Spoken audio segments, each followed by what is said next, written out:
Hello बच्चों, देखते हैं क्वेश्चन के अंदर क्या गिवन है। The graph shows the extension delta L of a wire length 1 metre suspended from the top of a roof at one end and with a load W connected to the other end.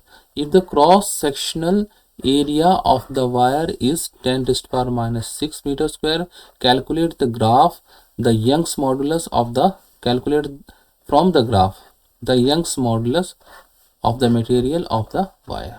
ठीक है, हमें क्या बताना है? Young's modulus हमें बताना है। ठीक है, हमारे पास फॉर्मूला क्या कंडीशन दी हुई है, हम हल्का सा ग्राफ बना लेते हैं। ऐसे रूप से हमारा क्या है, एक वायर है और इससे क्या है, हम लोड W सस्पेंड कर देते हैं। ठीक है, वायर की लेंथ हमारी 1 मीटर है और इसके अंदर क्या है, इसके अंदर एक्सटेंशन आ जाता है। कितना आ जाता है?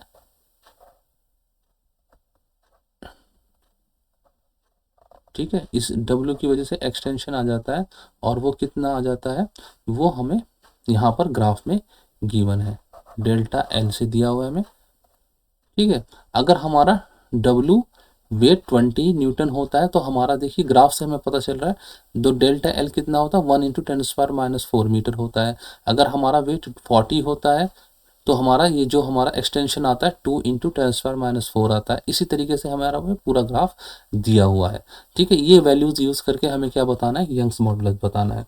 देखिए हमारे पास फॉर्मूला क्या होता है बच्चों, delta L is equal to original L Y over A और यहाँ पर फोर्स की जगह हमें क्या दिया हुआ है, एल वाई ए, फोर्स की जगह डब्ल्यू यूज हुआ है।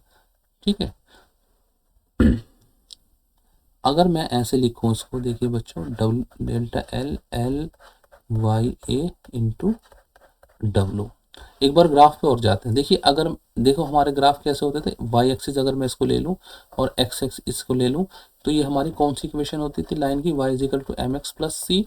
अगर हमारा ग्राफ ओरिजिन से पास होए तो ये हमारा सी क्या, जीरो होता था। C is equal to zero if graph, या फिर हम कह सकते हैं इफ लाइन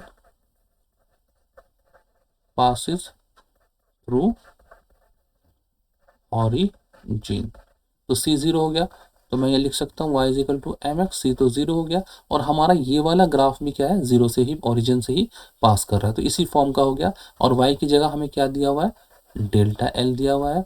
ठीक है, और x की जगह हमें क्या दिया हुआ है, w दिया हुआ है।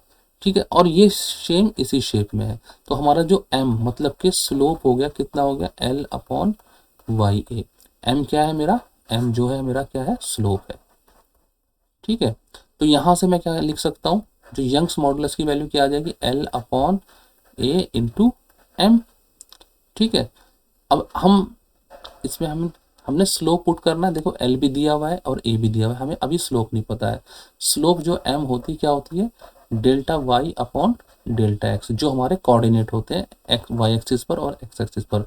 y पे देखते हैं हमारा, देखिए मैं कैसे लिख सकता हूँ, y पे मेरा 4-1 और ये किस में, 10⁻⁴ मीटर, और नीचे डेल्टा x क्या है, 80-20।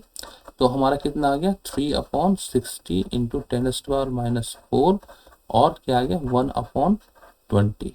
3 1 जा 3, 3 2 जा 6, 10⁻⁴। ये मेरी स्लोप की वैल्यू आ गई। अब मैं यहाँ पर स्लोप इसमें रख देता हूँ ये सब। एल कितना है, 1 है हमारा, ए कितना दिया हुआ है, 10⁻⁶ दिया हुआ है, और एम जो दिया हुआ है मेरा 1/20, 1/20 इंटू 10⁻⁴। ठीक है, इसको मैं सॉल्व करता हूँ तो मेरा 20 ऊपर चला गया और नीचे क्या आ गया, 10⁻⁻10 आ गया।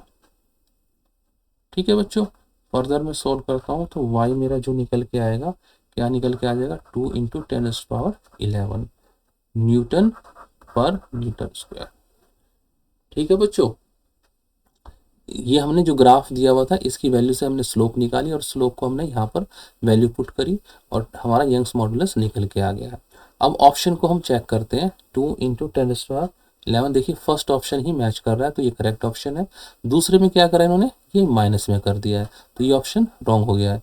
ठीक है बच्चों, तीसरे में हमारा 3 इंटू 10 वाले आ रहा है, ये गलत है, और ये डी भी गलत है, ये भी मैच नहीं कर रहा है। तो कई बार बच्चे यहाँ पर -11 है, बच्चे देखते नहीं है, जल्दी में टिक कर देते हैं, तो ये बात आपने ध्यान रखनी है। हमारा आंसर +11 में है। 10 की पावर +11, यहाँ पर 10 की पावर -11 है, तो ये हमारा रॉन्ग हो गया। ऑप्शन ए हमारा करेक्ट हो गया। आई होप बच्चों आपको समझ में आ गया होगा। Good luck, goodbye, thank you.